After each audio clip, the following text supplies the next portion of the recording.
Our product is Class Booster.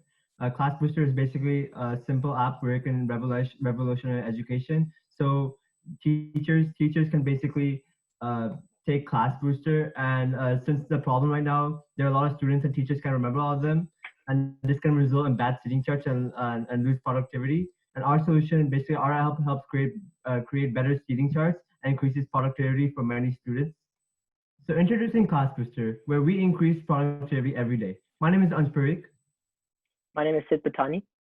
My name is Akshat Mehta. My name is Parth Hathalia. and we kindly ask for the role of judges to be social impact entrepreneurs and investors. The themes that we chosen are number 17 and number 21. First off, we'd like to thank you, judges and organizers. During these tough times of COVID-19, we know it took a lot of effort to put this hackathon together for us. So we'd like to thank NGN and all the people organized this amazing hackathon. We really appreciate all of your efforts and time put in. Thank you, and also thank you, judges, for taking out time off your busy schedule. And on behalf of Class Booster, thank you again for acting as a judge in this amazing hackathon. So here's a brief breakdown of what we will be explaining during our presentation. We'll be going over the problem, solution, competition, algorithm, pathway, scaling, and our video demo. So here's our elevator pitch. Right now the problem is there are a lot of students and teachers can't remember all of them. This therefore results in bad seating charts and lost productivity. Our solution, our app helps create better seating charts and increases productivity for all students worldwide. So let's go straight into the problem. There are a lot of students in the classroom and teachers can't remember all of them. This causes the teacher to create horrible seating charts that don't work well for the students. Teachers are unable to effectively teach and students' learning is disturbed. There are 89,000 elementary schools in the US alone, with hundreds of students each who are being impacted. 25% of elementary school students' time in the classroom isn't spent properly. So what's our solution? Class Booster is an app in which teachers can edit and create a seating chart that best fits for their classroom and their students. Our app helps better create seating charts and increases productivity for students. Class Booster accounts for personality traits as well as physical characteristics and traits. A recent study finds that students are scared to speak up and participate in the classroom because of people sitting next to them. They're worried that many people might make fun of them or they might not be as smart as their peers. With Class Booster, students are paired with people who they feel that they're comfortable working with. This leads to students who are more comfortable speaking up and they don't feel like they're going to be judged in the classroom. We have done extensive research on psychology, which has shown us what type of people work best with others in the classroom. The algorithm we created is very complex and it accounts for personality traits such as how serious a student is or whether they're being off task, as well as physical traits such as if they have bad eyesight, which would lead to them having to sit in the front. It then creates a convenient chart that can be printed out or can be used on the app. Our app can be used in almost all types of seating. If your classroom has a traditional seating type or a group pod seating type or a pair pod seating type, we can cover all of those different types and create a seating chart for you. And even better, there's nothing on the market as of right now, and our app is completely unique. There are no apps that have our functionality. So this is our pathway. If you don't use Class Booster, you go down the bad path. If you go down the bad path, it'll create a dysfunctional seating chart, leading to no productivity, no learning in class. And lastly, you won't be able to manage time and affects job and life. If you use Class Booster, you go down the good path. When you get a good class experience, and then you lead to good college and good job and success. Okay, so in terms of scaling and market opportunity, so we plan to integrate our app with popular apps used in schools like School Loop and partner with other ecosystem platforms such as Google Classroom. We'd go from local schools to nationwide and then international market. And we also plan on implementing machine learning to constantly improve our algorithms and its impact to learning improvements. So for the integration with School Loop, we would integrate it so that the teachers don't have to enter in all the student names, and we can take into account the grades of students to see whether they should be placed closer to the teacher. We would also add machine learning to the app by asking the teacher if our seating chart was good or bad, And the algorithm would learn from this. And based on these results, our algorithm will be able to make adjustments to its seating chart or on its own in the future. We would also perfect the user interface and make the app seamless for the user. And as our app grows, we plan to make it functional on other platforms such as the App Store as well. So our call to action. We want investors to spread the word about our app and connect our team with schools so they can use this app to have better learning in their classroom. So this right here is a video demonstration of our app.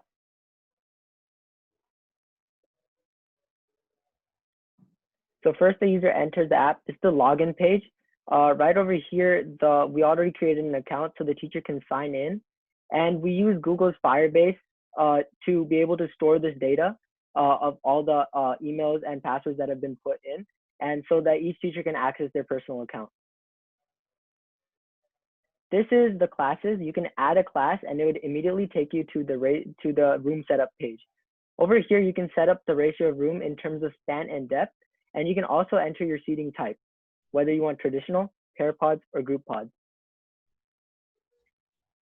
This then takes you to the place where the teacher can enter the students' names and their characteristics. The characteristics go from sight, well, whether they have good eyesight or not, whether they're outgoing, or for example, maybe for example, if they're off task as well. The teacher can enter these and it will generate a seating chart based on this. So as you can see, we have a generated seating chart based on the traits that have been entered for each student. And each time you press generate, you can create a different seating chart as well for following semesters or trimesters, which also can vary, which helps create variety in the seating charts, but also pays attention to each student's characteristics.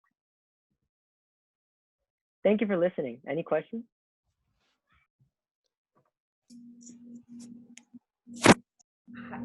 Hi, this is Samina here. I can go first. Interesting presentation. I never thought about seating having such a big impact on learning. I just had a few kind of things that came up in mind, like how does a teacher determine those characteristics, and then what kind of biases would be inherent in this kind of seating chart? So for example, I mean, there's a big conversation about race and equity in this country. Like, do you foresee that people of certain races might get grouped together? They're perceived as being off task more often than others. It just like seems like there's a lot of subjectivity into the personality traits that a teacher is supposed to assign to students before they generate a seating chart. And then of course the bigger question of like, how much does seating determine your classroom outcomes versus other factors? So yeah, go ahead. Based on who you're sitting with, we've done a lot of research and it's shown us that it has a huge impact on the learning of the students. And as time progresses, we would like to add more factors to our algorithm. But I noticed what you said about subjectivity, but that's basically what our app is trying to do is it takes the traits of the students, and the teacher has to figure out what those traits are by being around the students, and then based on that they have to create we would create the seating chart for them, because it's difficult to balance everything out just by yourself, so our algorithm takes care of that for them. And also, as Sid mentioned earlier, we also want to integrate it with School Loop. So not necessarily all reliant on the teacher, depending on how their grades went up and how their grades went down. That could also decide, for example, if they were sitting in the back and their grades went down, then we could, the algorithm and the machine learning can take that into account as well.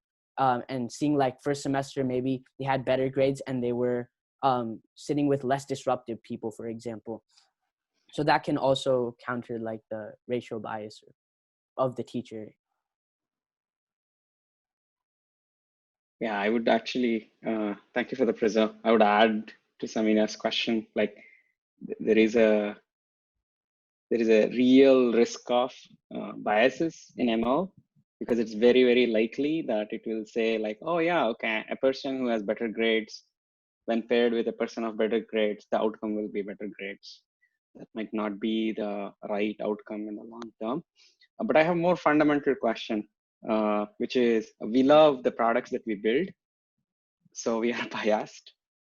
So, but if you ask a teacher to basically go through that steps that you actually did it in the demo versus the value that they will actually like get out, have you had a chance to talk to teachers that they would spend whatever is 5 minutes or 10 minutes literally like going through, have that cognitive load to literally be able to remember like who did what and be able to actually like enter it? So my meta question is, there is a lot of like user-based input. Do people actually, have you spoken with teachers where they would value like, okay, the seating chart is worth my time in order to go through that effort? So already, teachers, we haven't spoken with any teachers personally, but already teachers spend lots of time trying to figure out how their seating chart should be. And obviously it takes a long time. So that's where our, first of all, even in its current form, our app still is able to save the teacher some time. And second of all, if we are able to integrate the app with School Loop, we would have more factors, and we would, the teacher wouldn't have to enter all of the names, only the few characteristics we would ask of them. Because And yeah, go ahead. and also, like, as you said, 5-10 minutes, maybe 10-15 minutes of work for the teacher. I feel like the teacher would prefer 10-15 minutes of work for like a whole month's or a whole semester's seating chart, when the students are grouped with people of their similarity. And when we're integrating it with School Loop, Google Classroom, and other school-based platforms, that basically inputs whatever input the data that they have into our app, and that app can use machine learning and AI based on generate the seating chart basically. Yeah, I So, mean, I would definitely encourage. Go ahead. Yeah. So I see what you mean. Like inputting all the characteristics and remembering those characteristics might be hard. Each teacher has like many different classes. So what we thought of to help with that is that so of course from the beginning of the year the teacher won't like know the students, like their personality, their characteristics and all that. So as the year progresses, the teacher could like say one day they like as the more they get to know students, like at the same time they can keep inputting those characteristics, and it's going to save that, so that for the next semester or next trimester it would generate a much more efficient seating chart. Yeah, and also we were planning on basically let's say you're in 7th grade, it would take the inputs from your 6th grade and put it into 7th grade. Basically, let's say you did bad in 6th grade when you were sitting like in a certain position, but when in 7th grade, it would take that data and put you in a better position where you could do better in school and get better grades. Yeah, I mean, I definitely would encourage you to actually like validate it. There is this concept of like product market fit. So one thing that I would definitely encourage you to is like test it out. Go talk to people who would eventually be the users of your product. Jan, yeah, I have a question. I do. I'm interested in first how you measure classroom productivity, and you can specifically help me shortcut this by telling me what goal that you're working on. What goal are you addressing? Which of NGN's 21 goals are you addressing? Scroll through your slide number 1. On slide number 1, it says number 7, number 17, and number 21. Okay, and what are they? Integrating AI robotics into society and then ensuring no one is left behind. Okay, good. That's a starting place. So what Samina and Madan were both kind of suggesting is that one, there is an aspect of profiling to this potential application. When we talk about moving something from year to year, developmentally, children change. The other is, I've mentioned this to previous EdTech presenters, correlation is not causation. So we don't know that just because your grades went up or down, that it's related to the person that you're sitting next to. It could be that your dad lost his job, your family lost their house, and a lot of stuff happened, and it had nothing to do with the person sitting next to you. And I think it's really important that when we build an application like this that's going to follow someone, we don't make these kinds of assumptions, because it can have a really detrimental effect on, you know, not only the person's self-esteem and relationship with their teacher, but also in understanding themselves, because then it's as if the machine is telling them what what is impacting their life and their learning abilities. As the last thing we want to do is tell people what their potential is when they're still developing, right? We want people to be able to make mistakes.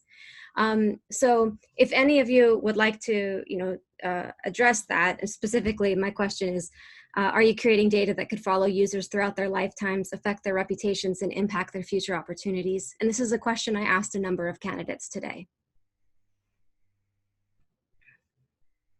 So the teacher could, like, it's not like if they're set with these types of characteristics like they're disruptive or they don't always listen to the teacher, they're not stuck with that for a lifetime. Of course, if they improve throughout their progress through the school year, throughout a couple of grades, throughout their high school, it can obviously be subject to change. What we're just trying to do, and as you said, like someone's father lost their job or stuff like that. That's why we're trying to take a big data point rather than a couple of kids here, a couple of kids there. I'm not saying that they're not important. I'm just, or we're just trying to say that we're trying to take a bigger data point and help the majority of people. Of course, no one can help everyone, but we'd at least try to help most people, if that makes sense.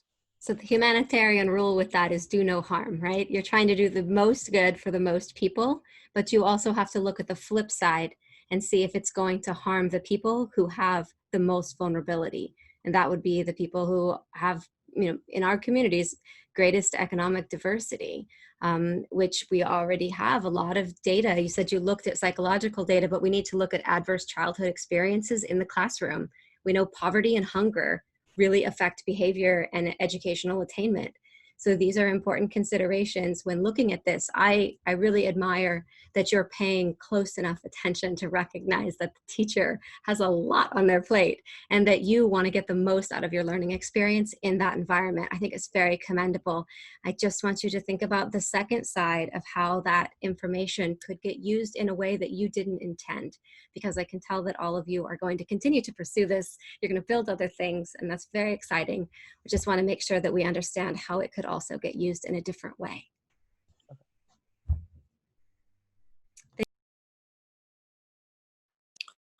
All right, does anyone else have any other questions? I had a quick question. So this is just a quick question about your product. Different teachers have different classroom setups. So is there a way for teachers to edit where, like, the desk positioning and stuff like that? Yes. So currently we've created 3, which is traditional pair pods and group pods. But later on, we plan on making it better for the user in the terms that they can like drag seats to locations that they want and basically create the classroom environment like exactly how it represents. Yeah. So based on our research, we saw that the three most used seating types are traditional pair pods and group pods. So that as of now we kept those, but as our app develops and grows larger, we could use as it says where they can drag and put their own seating classroom.